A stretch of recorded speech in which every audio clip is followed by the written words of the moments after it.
Hello, friends. Thank you for joining me for another bonus episode in the series in which I'm sharing our family's experiences in the last year of our daughter Hannah's life, which spanned from February 2008 through February 2009. My desire is to process through the events of those 12 months with a perspective that 16 years has brought, and to point listeners to hope in Jesus along the way. I'm grateful you've joined me. This is bonus episode number 158, Manna for Each Day, January 10th, 2009. When I was a little girl sitting in my Sunday school class in the basement at First Baptist Church of Phillips, Wisconsin, I learned all about the Israelites wandering in the wilderness for 40 years and how God gave them manna to eat. Our teacher described manna as little wafers that tasted like honey. I remember wishing that I could try manna because I knew I would like it.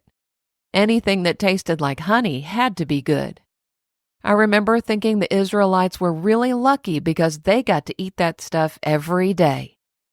Little did I know that someday I would be eating manna every day myself.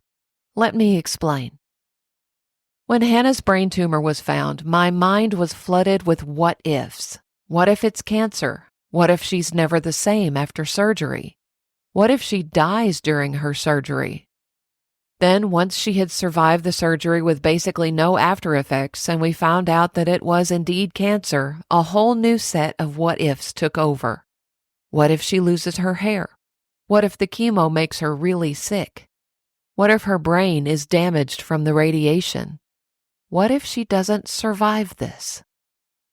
If you had asked me at the beginning of this journey if I could handle shaving my daughter's head for her, watching her gradually lose her vision, pushing her in a wheelchair when she could no longer walk on her own, hearing a doctor tell us that she had less than a 5% chance of survival, listening to her struggle to communicate because she could no longer find words, feeding her when she could no longer feed herself, or holding her hand as she took her last breath, I would have said, no way.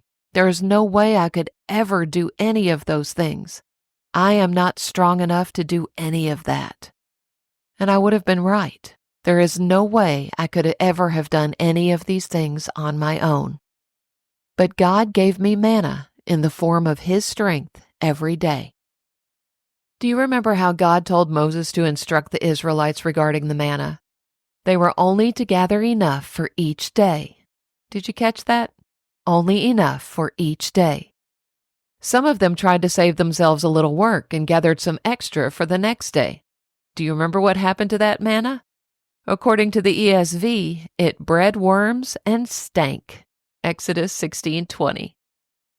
In the same way, God gave our family manna for each day, and just enough for each day. We couldn't look ahead into the future and worry about what-ifs. We just had to trust God for our manna each day. If we did try to look too far ahead and let the worries and what-ifs take over, well, it just got wormy and stank. The other thing the Israelites had to do was go out and gather the manna, Exodus 16:16. It didn't just fall into baskets for them. They had to go out and get it. In the same way, I think we have to seek God's strength and then be willing to receive it when He gives it. There were plenty of times when it would have been easier just to curl up in a fetal position and be angry about, or at least question, God's plan for our family. We had to be willing to open our hands and receive God's gift of manna. Finally, the manna was sweet like honey, Exodus 16:31. When I look back on it now, there were many moments of sweetness during Hannah's illness. Even though the journey itself was excruciatingly difficult, there are some sweet, precious memories that we wouldn't have otherwise, if not for her storm. Just the awareness of and appreciation for good days is a priceless gift. 16 years ago today, we were in need of manna as we acquired a handicap tag for our car and made arrangements for a wheelchair. Here's my email from that day. We're at Children's waiting for platelets. She's at 55,000 today, which is good because she hasn't had an infusion since Monday. That means that these platelets were all made by her own body. They still want to give her some since we're heading into the weekend. We have not yet seen any improvement in her vision or balance since starting the steroids.